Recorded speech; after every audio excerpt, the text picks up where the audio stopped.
প্রিয় দর্শক, স্বাগত জানাই আপনাদেরকে আমার আজকের আলাপে। আজকে আলাপ নিয়ে করতে চাই মার্কিন যুক্তরাষ্ট্র ৭৫টি দেশে অভিবাসী ভিসা প্রক্রিয়া স্থগিত করেছে, এর মধ্যে বাংলাদেশ আছে। আলাপ করতে চাই কিন্তু কেন এরকমটা ঘটলো, কেন বাংলাদেশ এই ৭৫ দেশের তালিকাভুক্ত হয়ে পড়ল। অবশ্যই এটা বলতে হবে প্রথমেই একেবারে যে বিষয়টা বাংলাদেশের জন্য সম্মানের নয়, নেতিবাচক। একটা সুপার পাওয়ার যখন বাংলাদেশকে ওই তালিকাভুক্ত করে যে বাংলাদেশের জনগণ অভিবাসী হিসেবে যে সুযোগ পেতে পারত কিংবা পেত আগে, সেই প্রক্রিয়াটি ভিসার মধ্য দিয়ে বন্ধ করে দেওয়া হলো। এইটা হচ্ছে এক ধরনের, অবশ্যই বাংলাদেশ নেতিবাচক জায়গায় মধ্যে পড়ল। তা অবশ্যই বাংলাদেশের জন্য সুখকর নয়, সম্মানের নয়। একটা দেশ হিসেবে আত্মমর্যাদা যে পরিচয় থাকে, সেই পরিচয়ের প্রতি আঘাত।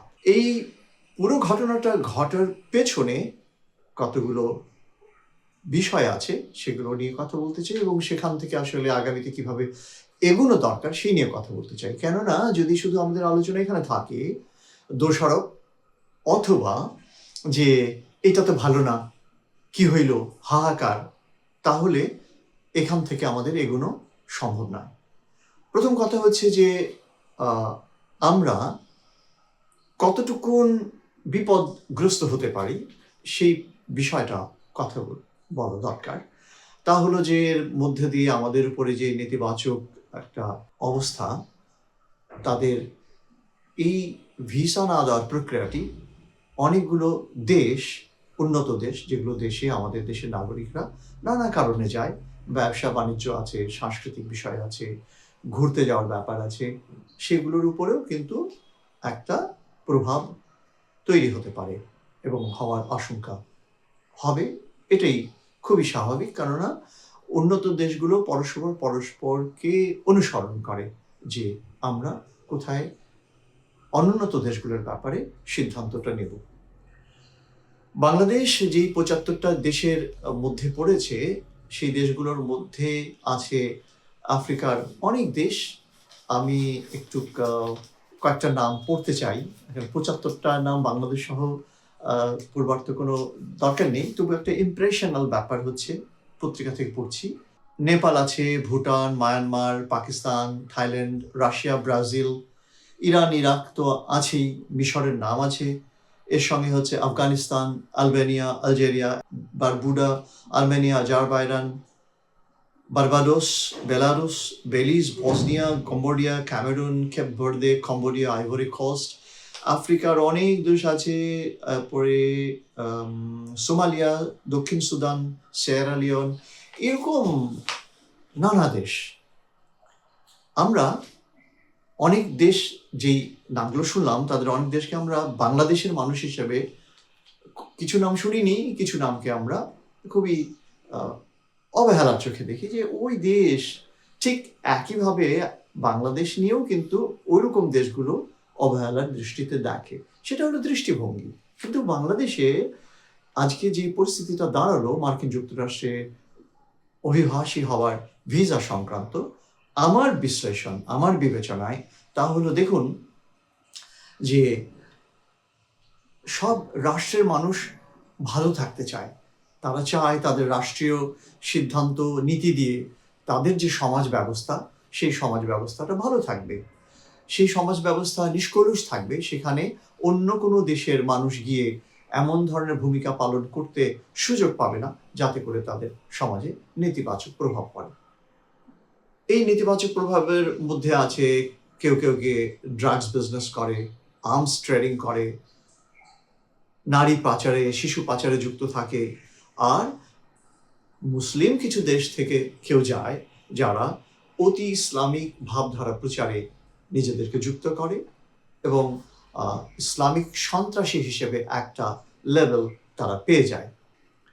তাহলে দেখা যাচ্ছে যে মার্কিন যুক্তরাষ্ট্র তাদের যে সমাজ পরিস্থিতি আছে সেইখানটাতে কোনোভাবেই কোনো দাগ লাগতে দিতে চায় না। এমন কোনো দেশের মানুষকে ডেকে নিয়ে গিয়ে আমন্ত্রণ করে কিংবা সুযোগ দিয়ে যারা কিনা তাদের দেশের সমাজ কাঠামোতে গোলমাল করবে। আর বাংলাদেশকে তাহলে এই যে তালিকায় নিয়ে এলো, তার একটা ব্যাপার হচ্ছে যে বিগত 17 মাস ধরে বাংলাদেশে আইন শৃঙ্খলার যে পরিস্থিতি, তাতে করে দেখা যাচ্ছে যে ভীষণ উগ্র মেজাজের তরুণরা ছুটাছুটি করছে।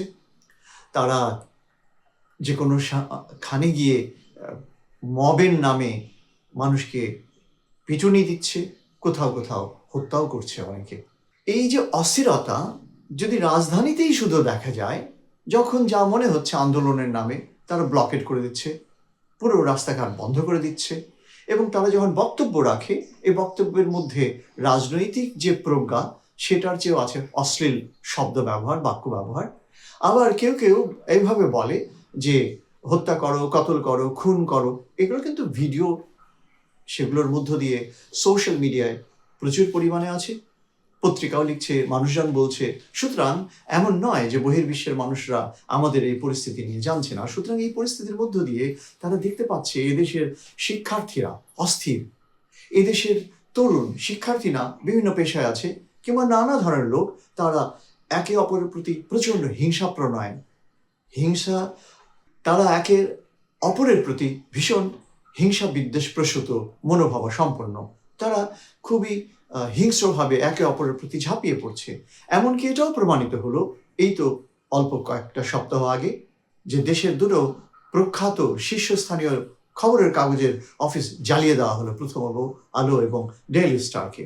এগুলো নেতিবাচক প্রভাব ফেলেছে। অর্থাৎ আমাদের বাংলাদেশের সমাজে যে অস্থিরতা, যে অগঠনমূলক তরুণ সমাজ, এখন শিক্ষার দিকে যাদের মনোযোগ খুবই কম, যারা শিক্ষককে পর্যন্ত পিটাচ্ছে, এই সব তরুণদেরকে কিংবা এই ধরনের মন সম্পন্ন মানুষদেরকে তাদের সমাজে যদি থাকতে দেওয়া হয়, জায়গা দেওয়া হয়, তাহলে তারা তাদের সমাজে একটা নেতিবাচক পরিস্থিতির সৃষ্টি করতে পারে। আরেকটা গুরুত্বপূর্ণ জায়গা হচ্ছে অর্থনৈতিক। বাংলাদেশের এই যে এখন সাম্প্রতিক অর্থনৈতিক যে গতিধারা, সেটা পড়তির দিকে অনেক দুর্বল। এইটা হচ্ছে যে প্রমাণিতভাবে আগে যেটা ছিল এখন সেটা নেই। আগে যে জিডিপিটা ছিল 6-এর কাছাকাছি, এইটা কমে 3-এর নিচে চলে এসেছিল, সাম্প্রতিক সময়ে 4-এর একটু উপরে। আমি একেবারে খুঁটিনাটি 0.0 সামথিং এরকম করে বলতে চাই না। মোটা দাগে অর্থনৈতিক পরিস্থিতিটা ভালো না। সেইটা হচ্ছে বিশ্ব ব্যাংকের যে নিরীক্ষা রিপোর্ট, সেই অনুযায়ী। এই কথাটা কেন বলা? সেটা হচ্ছে এই জন্য যে দেখুন, যখন মানুষ গরিব হয়, আরেকটা ধনী পরিবার ওই গরিব মানুষটাকে কিন্তু জায়গা দেয় না। আমি যখন আমার যতটুকুন শক্তি আমন্ত্রণ করব, খুব অতি গরিব মানুষের পাশে হয়তো আমি দাঁড়াবো, একটা কাপড় কিনে দিলাম, দুবেলা খেতে দিলাম, কিন্তু সত্যি সত্যি এটাই বাস্তবতা।